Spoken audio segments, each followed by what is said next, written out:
নমস্কার শ্রোতা বন্ধুরা, সনাতন জ্ঞান চ্যানেলের আজকের আরও নতুন একটি ভিডিওতে আপনাদের সবাইকে স্বাগত জানাই।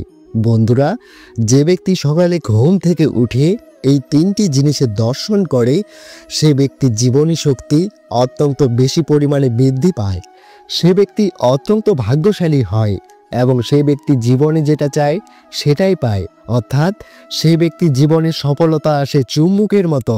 ভিডিওতে বলা এই তিনটি জিনিস যদি আপনারা প্রতিদিন ঘুম থেকে উঠে দর্শন করেন তবে এর ফল আপনারা 1 মাসের মধ্যেই পেয়ে যাবেন। এক অভাবনীয় পরিবর্তন আপনাদের জীবনে ঘটবে, যে ধরনের পরিবর্তন আপনারা কল্পনাও করতে পারবেন না, ঠিক সে ধরনের পরিবর্তনই আপনাদের জীবনে ঘটবে। দেখুন, শাস্ত্র মতে অর্থাৎ ভগবান শ্রীকৃষ্ণের মত অনুসারে এই মানব জন্ম অত্যন্ত দুর্লভ হয়, তাই একমাত্র মানব জন্ম লাভ করেই আমরা ভগবানকে প্রাপ্ত করতে পারি। কিন্তু শাস্ত্রমতে কয়েকটি নিয়ম আছে, যদি সেগুলি আমরা পালন করতে পারি তাহলে জীবনের দুঃখ কষ্ট থেকে আমরা যেমন রেহাই পেতে পারব, সেই রকমই সুখ ও শান্তির ছোঁয়া লাগবে আমাদের পরিবারে। তাহলে চলুন এক এক করে জেনে নেওয়া যাক। প্রথমেই আপনাদের বলে দেই যে আমি যে তিনটি জিনিসের কথা আপনাদেরকে বলবো, মনে পূর্ণ ভক্তি ও বিশ্বাস নিয়ে এই কাজগুলো করতে থাকুন। শুধুমাত্র পাওয়ার জন্যই করবেন না, তবেই একদিন অনেক কিছু আসবে। প্রথমত, সকালে ঘুম থেকে উঠে আমাদের প্রত্যেকের উচিত নিজেদের হাত বা কর দর্শন করা। দেখুন, আমাদের হাতের করে বা তালুর অগ্রভাগে স্বয়ং মা লক্ষ্মী বিরাজ করেন, মধ্যভাগে মা সরস্বতী বিরাজ করেন এবং হাতের নিম্নভাগে প্রভু শ্রী গোবিন্দ বাস করেন। সুতরাং আমাদের প্রত্যেকের উচিত ঘুম থেকে উঠে নিজের হাতের তালু বা কর দর্শন করা এবং তাদের উদ্দেশ্যে প্রণাম জানানো। মাতা লক্ষ্মী, সরস্বতী ও শ্রীকৃষ্ণের নাম নিয়ে যে ব্যক্তি তার দিন শুরু করে সে ব্যক্তির জীবনে সফলতা অবশ্যই আসে। আর বিভিন্ন দেবদেবীর আশীর্বাদে সেই ব্যক্তির দুঃখ, দারিদ্রতা, কষ্ট, রোগ ব্যাধি এগুলোর যেমন বিনাশ হয়, তথা এই ক্রিয়াটির মাধ্যমে আপনারা কিন্তু সহজেই মা লক্ষ্মীর কৃপায় ধনসম্পত্তি অর্জন করতে পারবেন, মাতা সরস্বতীর কৃপায় বিদ্যা বুদ্ধি অর্জন করতে পারবেন এবং শ্রীকৃষ্ণের কৃপায় জীবনের সমস্ত বাধা বিপত্তি, দুঃখ, রোগ ব্যাধি থেকে মুক্তি লাভ করবেন। এছাড়াও হাত দর্শন করার সঙ্গে সঙ্গে আপনি যদি একটি মন্ত্র জপ করতে পারেন তাহলে খুব তাড়াতাড়ি জীবনে শুভ কিছু ফল পাওয়ার সম্ভাবনা থাকবে। মন্ত্রটি হল, করাগ্রে বসতে লক্ষ্মী, কর মধ্যে সরস্বতী, করমূল্যে তু গোবিন্দায়, প্রভাতে কর দর্শনম। অর্থাৎ আমার হাতের অগ্রভাগে মা লক্ষ্মী, মধ্যভাগে মা সরস্বতী এবং মূল ভাগে ভগবান শ্রীকৃষ্ণ বসবাস করেন এবং এনাদের আমি দর্শন করে থাকি। বন্ধুরা, এবারে আমি দ্বিতীয় বিষয়টি সম্পর্কে আপনাদের বলবো। শাস্ত্রমতে মনে করা হয় প্রত্যেক মানুষের সপ্তাহে একদিন হলেও ব্রহ্ম মুহূর্তে ঘুম থেকে উঠে উঠানে পাখিদের খেতে দেওয়া উচিত। শাস্ত্রমতে মনে করা হয় প্রত্যেক মানুষের সপ্তাহে একদিন হলেও ব্রহ্ম মুহূর্তে ঘুম থেকে উঠে উঠানে পাখিদের খেতে দেওয়া উচিত। যদি আপনার ঘুম ভোর 3টা থেকে 5টার মধ্যে ভেঙে যায় তাহলে বুঝবেন ভগবান স্বয়ং আপনাকে এই সংকেত দিচ্ছেন যে আমাদের প্রত্যেহ ব্রহ্ম মুহূর্তে ঘুম থেকে উঠে যাওয়া এবং উঠানে আসা পাখিদের খেতে দেওয়া দরকার। সুতরাং আমাদের এই ব্রহ্ম মুহূর্তে ঘুম থেকে ওঠা অবশ্যই অভ্যাস করা উচিত এবং এই কাজটিও করা উচিত। এর ফলে আমাদের মন ও ব্রেন সতেজ থাকবে এবং জীবনে সফলতা বহন করে নিয়ে আসবে। দেখুন, এই ব্রহ্ম মুহূর্তে কিন্তু এই বিশ্ব ব্রহ্মাণ্ডের সৃষ্টি হয়েছিল। সুতরাং এই ব্রহ্ম মুহূর্তের সময়টিতে আমাদের পৃথিবীতে বহু ধরনের দৈবিক শক্তির আগমন ঘটে। এছাড়াও ভোর 3টা থেকে 5টার মধ্যে যে সময়, সেই সময় বায়ুমণ্ডলে কসমিক এনার্জি অত্যন্ত বেশি পরিমাণে বৃদ্ধি পায়, যা আমাদের শরীরের জন্য খুবই ভালো এবং মঙ্গলজনক। সুতরাং এই সময় যে ব্যক্তি ঘুম থেকে ওঠেন তার শরীর মন অত্যন্ত সুস্থ ও সবল থাকে এবং আপনি যদি এই ব্রহ্ম মুহূর্তে উঠানে আসা পাখিদের খেতে দেন তাহলে জেনে রাখবেন আপনি এই ব্রহ্ম মুহূর্তে অনেক বড় পুণ্যের কাজ করে চলেছেন। যারা ইতিমধ্যে এই কাজটি করে এসেছেন তারা আমার এই কথাটির মর্মার্থ উপলব্ধি করতে পারবেন। এ বড় আনন্দের অনুভূতি। এই কাজটি মনে বিশ্বাস রেখে নিয়মিত করতে পারলে আপনি সফলতা চরম শিখরে পৌঁছে যাবেন। মনে করা হয় ব্রহ্ম মুহূর্তে যে পরিবারে এই কাজটি করা হয়ে থাকে সেই পরিবারে স্বয়ং মা লক্ষ্মী অধিষ্ঠান করেন। তৃতীয় বিষয়টি হল, যারা সকালে ঘুম থেকে উঠে ভগবানের নাম আরাধনা, পূজা অর্চনা ইত্যাদি করেন তাদের অতি অবশ্যই ঘুম থেকে উঠে মুখ ধুয়ে স্নান পর্ব সেরে নিয়ে তারপর ভগবানের সামনে বসে শঙ্খ, ঘণ্টা ইত্যাদি জিনিসের দর্শন করা উচিত।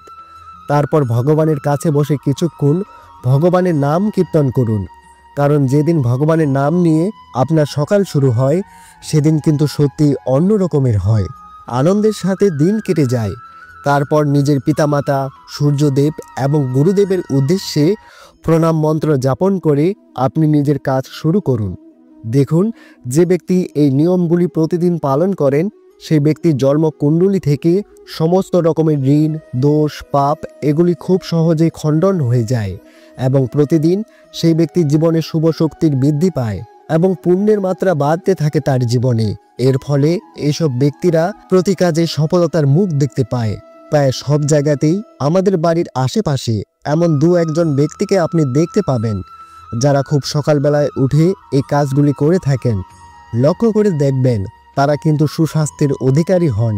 সুতরাং বুঝতেই পারছেন এই প্রভাব সুদূরপ্রসারী এবং এই জিনিসটি আমাদের শরীর এবং স্বাস্থ্যের উপর যে একটা দৈবিক শক্তির প্রভাব রয়েছে সেটি কিন্তু স্বীকার করতেই হবে। তাই আপনারা অবশ্যই চেষ্টা করুন এই তিনটি বিষয়ের মধ্যে যে কোনো একটি বিষয় বা সম্ভব হলে তিনটি অভ্যাস প্রতিদিন আয়ত্ত করার। আপনি যদি ইতিমধ্যে এই কাজগুলি করে থাকেন তাহলে কমেন্টে জয় শ্রীকৃষ্ণ লিখতে ভুলবেন না। এবারে আসুন শ্রোতা বন্ধুরা, কিছু অনুপ্রেরণামূলক উক্তি শুনে নেওয়া যাক। ভালো খাদ্যবস্তু মানুষের পেটকে পরিতৃপ্ত করে, কিন্তু ভালো ব্যবহার মানুষের আত্মাকে পরিতৃপ্ত করে। যদি মনে করেন আপনি পারবেন কিংবা যদি মনে করেন আপনি পারবেন না, এই দুই ক্ষেত্রেই আপনার বিশ্বাস সঠিক প্রমাণিত হবে। যে দেশে গুণের সমাদর নেই সে দেশে কোনো গুণীজন জন্মাতে পারে না, আর যে ব্যক্তির মধ্যে সংস্কারের সমাদর নেই সে কখনো সফল হতে পারে না। প্রথমে নিজেকে নিয়ন্ত্রণ করুন, তারপর অন্যকে অনুশাসন করুন। নিজে নিয়ন্ত্রিত হলে তবে অন্য কাউকে নিয়ন্ত্রণ করা সম্ভব। নিজেকে নিয়ন্ত্রণ করাই কঠিন। চিন্তার প্রতিফলন ঘটে স্বভাব বা প্রকৃতিতে। যদি কেউ মন্দ অভিপ্রায় নিয়ে কথা বলে বা কাজ করে তবে দুঃখ তাকে অনুগমন করে, আর যদি কেউ সুচিন্তা নিয়ে কথা বলে বা কাজ করে তবে সুখ তাকে ছায়ার মতো অনুসরণ করে। কখনো কাউকে কুটু কথা বলবেন না, কারণ সেও আপনার কুটু কথার পদ উত্তর দিতে পারে। উক্ত বাক্য বিনিময়ে আপনার জন্য কষ্টদায়ক হবে। দণ্ডের প্রতিদণ্ড আপনাকেও স্পর্শ করবে, তাই শান্ত থাকার চেষ্টা করুন। সোনায় একটু জল না মিশিয়ে নিলে যেমন গহনা মজবুত হয় না, সেই রকমই ভালোবাসার সঙ্গে একটু শ্রদ্ধা, ভক্তি না মিশিয়ে নিলে সেই ভালোবাসাও দীর্ঘস্থায়ী হয় না। একজন জ্ঞানী মূর্খকে চিনতে পারে, কেননা সে জ্ঞানী। পক্ষান্তরে একজন মূর্খ জ্ঞানীকে চিনতে পারে না, কারণ সে মূর্খ। তর্কে জিতে যাওয়া কখনোই বুদ্ধিমানের কাজ নয়, বরং বুদ্ধিমানের কাজ হলো তর্ক এড়িয়ে যাওয়া। সব কিছু সম্পর্কে জ্ঞান থাকা আবশ্যক নয়, কিন্তু আপনি যা বলছেন তার সম্পর্কে সবটুকু জ্ঞান থাকা অতি আবশ্যক। জীবনে চলার পথে পড়ে আছে অসংখ্য পাথর, এতে ভয় পেয়ে কখনো থেমে যাবেন না, বরং সে পাথরগুলিকে সাফল্যের সিঁড়ি বানিয়ে সামনে এগিয়ে চলুন। পরমেশ্বর ভগবান শ্রীকৃষ্ণ বলেন, হয় তুমি সময়ের সাথে বদলে যাও, নয়তো সময়কে বদলাতে শেখো, কিন্তু নিজের ভাগ্যকে অযথা দোষারোপ করো না। যে কোনো পরিস্থিতিতে চলতে শেখো। অন্যের জীবনকে পরিপূর্ণভাবে অনুকরণ করার থেকে নিজের জীবনকে অসম্পূর্ণভাবে অনুভব করা শ্রেয়। সম্পর্ক টিকিয়ে রাখার জন্য বুদ্ধির নয়, মনে শুদ্ধির প্রয়োজন হয়। যা বলবেন সত্যি বলুন, স্পষ্ট বলুন, সামনে বলুন। যে আপনার সত্যিকারের আপন সে বুঝবে, সে থাকবে, আর যদি তা না হয় সে ছেড়ে চলে যাবে। হাজারটা মিথ্যা সম্পর্কের থেকে একটা সত্যের সম্পর্ক অনেক ভালো।